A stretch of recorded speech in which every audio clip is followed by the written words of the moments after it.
It is always a good day when a new issue of Death of Power comes out. These things never fail to entertain and shock and surprise in every way imaginable. These are not for everybody. I understand that. I think you just have to understand that this is a creator who's just going off the rails, doing the wildest, craziest stuff he can come up with while making it entertaining and shocking. But there's legitimate craft and skill involved here. This guy understands what he's doing, and it's just so damn entertaining. This is issue 4. I'm not sure why it says March of 2022. I'm not sure I understand that. It says right on the cover, right at the bottom, not for kids. Yeah, I know a lot of kids. Me as a teenager, even younger, I would have thought these were the greatest things ever. Just ever, you know. So I guess it depends on the kind of kid. But for those of you who don't know, I should just get the books out, the other ones, as a brief recap. But it's a play on the death of Superman that was kind of started over on the Cartoonist Kayfabe channel a couple of years ago when they did a review of that issue where Superman died and said that it's boring as shit. Hey, creators out there, make a better Death of Superman comic. And I don't know whether it was the first one they got, but it's the only one that they featured on the channel, was the first issue of Death of Power by this Kurt Burdick guy.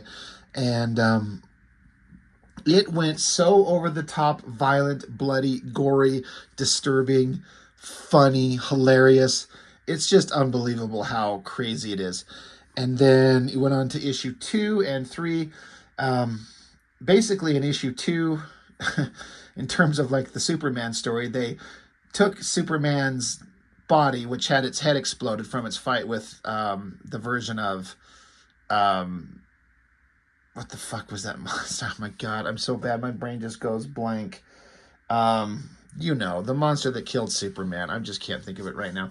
But the version of it in this comic, like, they ended up killing each other, but Superman's head got exploded off. So the bad guys, the Lex Luthor of the comic, he took Superman's body, took his heart out, and put it into a suit. There was some trial and error and some failures and some really, really, really graphic sex scenes. You gotta go watch my videos, or better yet, go hit up Kurt Burdick, go follow his page and buy some copies of these things from him. You'll not be disappointed. But then after they figure out through some trial and error, he got Superman's heart able to power the super suit, which then altered Lex Luthor into some horrifically strange monster mutated version of himself. And the first thing that he did was, like, he fired off like a super load from his like super dick that spread out across the planet. I'm not making this up, you heard what I said. Fired across the planet and hit every major superhero, or at least the, you know, the screwed up versions that Kurt Burdick puts in here. He took out Batman and Flash and Green Lantern and the Black Canary and all these characters in these really screwed up ways. The only one who saw the mutated laser jizz firing at her and deflected it was the version of Wonder Woman. She deflected it. She's pissed. She's got a little soft spot, maybe was in love with the Superman of this story.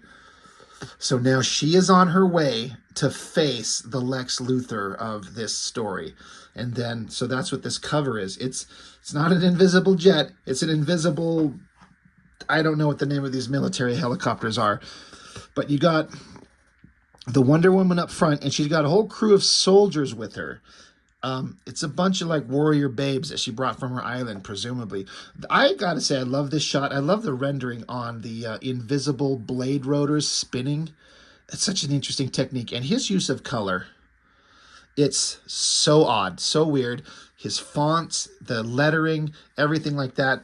I had somebody kind of suggest to me one time that they think that this guy might have a background in graphic design, because just the stuff that he comes up with is just so shockingly weird and different and dynamic. Maybe that's where it comes from. So, getting into it, you got, again, the Wonder Woman. He names these characters different. They're not obviously because copyright, but we know who they're supposed to be. So Wonder Woman flying her invisible helicopter, looking down at this building. I'm going to bring this up close to the camera. Like, this is the building that the Lex Luthor is in. It's like he's formed like this godlike face of his own, in his own image on the top of his building, because he's got Superman's heart that into a suit that then mutated and become this crazy thing. So Wonder Woman's flying along. You see the soldiers that are walking the roof of the building.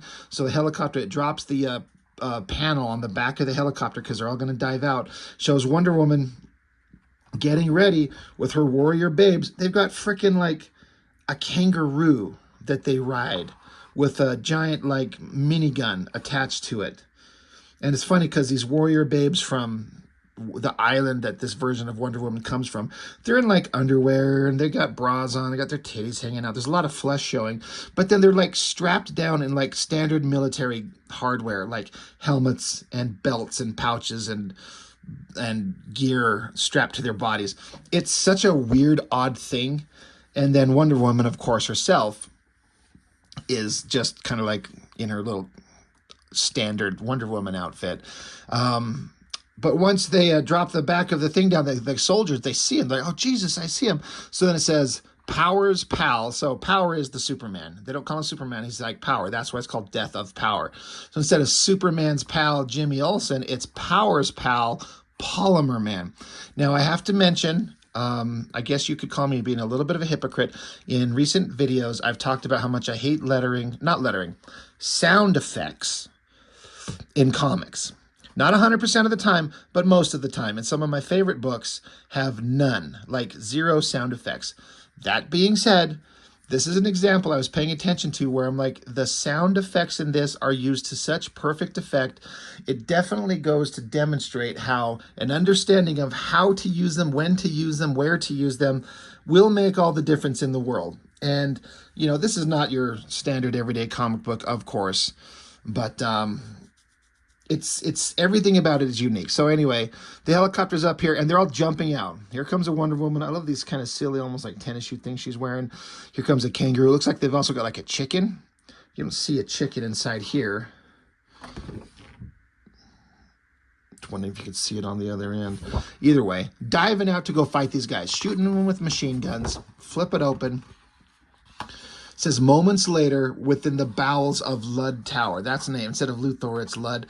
And so then here's a locked door. And then here's an example of those sound effects.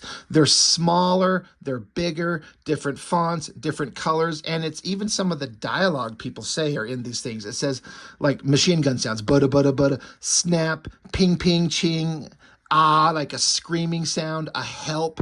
And then the screaming sound like is small and gets bigger as it comes towards you. Such an interesting use of that. And then we cut to a scene of soldiers ready to take on whatever comes through the door. Reverse angle on them. They're lined up. A couple of them look deadly serious. Well, this one guy here looks scared as hell. And then another great use of the sound effect. There's that door that they're guarding. And then it zooms in closer on it as through the three panels. And it's boom, boom, boom. And so the Wonder Woman just slams through that thing. The explosion, the detail on the debris, the power, the coloring. Such odd choices. I would never think this. And no one would color a traditional comic like this. But it works. In this world is so damn brilliant.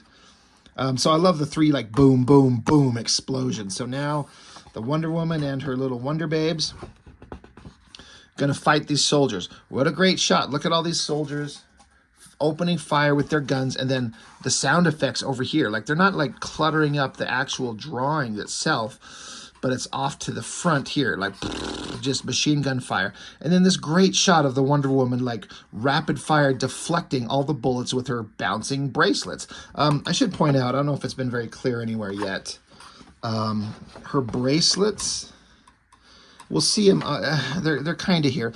They're like shackles with little chain remnants on them, like she was shackled and held at one point.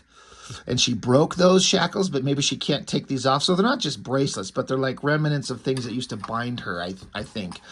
But anyway, she's deflecting them. All the movement and energy in that panel is ridiculously awesome. As she does the classic, wrist bracelet bullet bouncing thing, sending bullets back into the guy. You got the kangaroo and with the machine gun on top of it, the minigun. Look at the bright light coloring and the sound effects going on there. All of this works perfectly.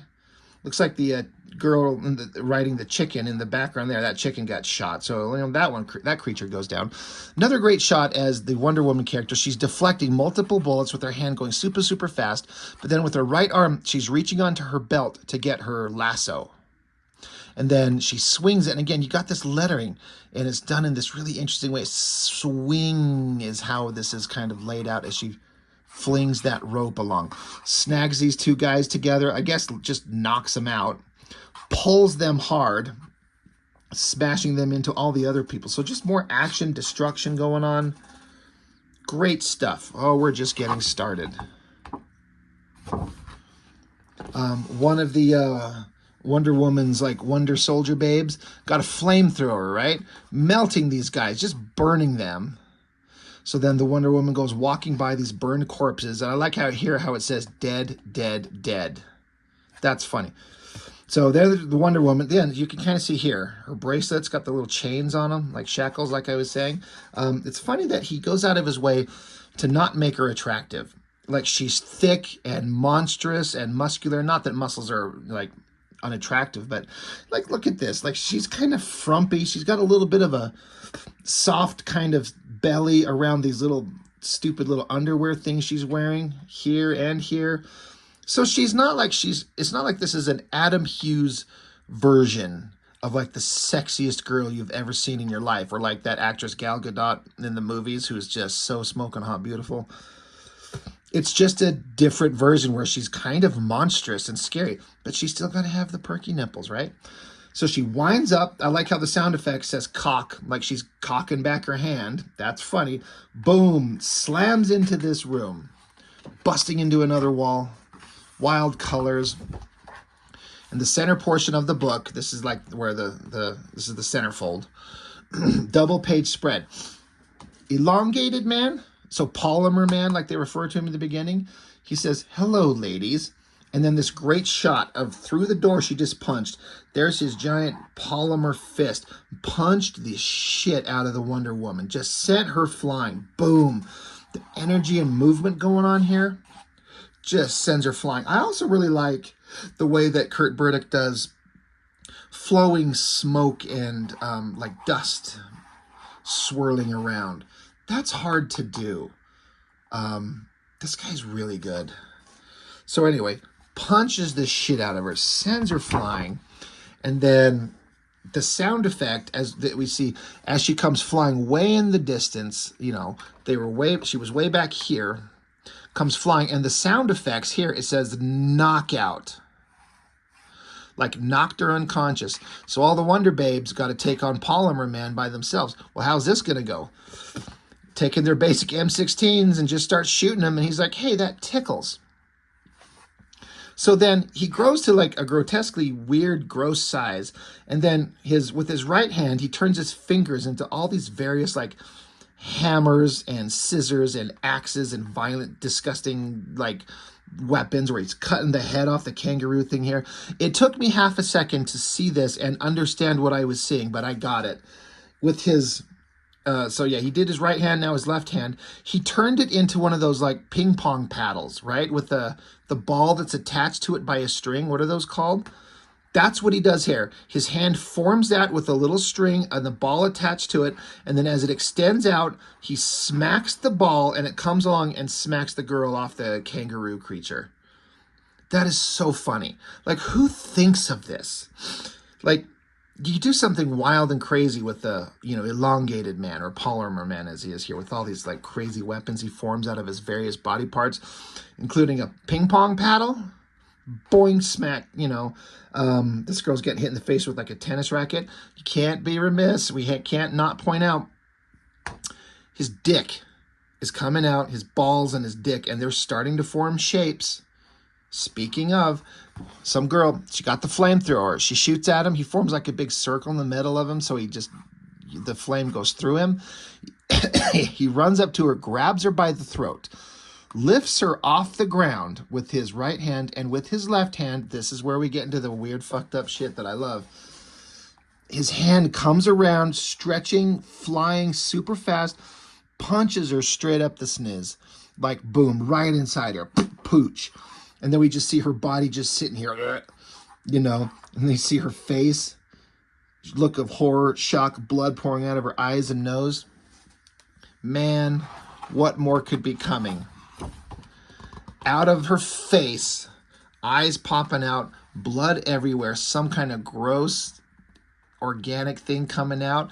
And then this panel is so great. Boom, out comes his hand. He went up in through one orifice and out the other. All her guts and everything just exploded the shit out of her. Ripped her guts right out from inside. That is so ridiculously funny. It's so over the top great. I just love it. Back to Wonder Woman. Her ass is knocked out, and it's like she kind of like wakes up. Huh? So she looks, and then she sees that her girls are not doing well against this elongated man. And she could see down here, there's his hand coming out of her face, and then the part where it's going straight up into her butt. And so she jumps, right? Goes flying over there to the girl who's stuck to his arm, rips off the flamethrower that was on her back, lands right under him. Now, this was so funny. This might be the funniest thing to me. His fucking nutsack has formed into a couple of fists trying to punch at her. Like, the sound effects are even there. Punch, punch. So his fucking testicles are swinging at her, and his cock forms a stabby weapon, trying to get her. Stabs down, trying to punch at her. She takes the flamethrower, shoves it up his own corn chute. The hand nuts are grabbing at it. He screams.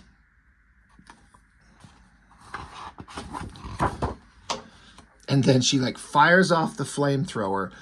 So you could see like even his cock down here is like spewing flames out the tip. His body's twirling and swirling around out of control.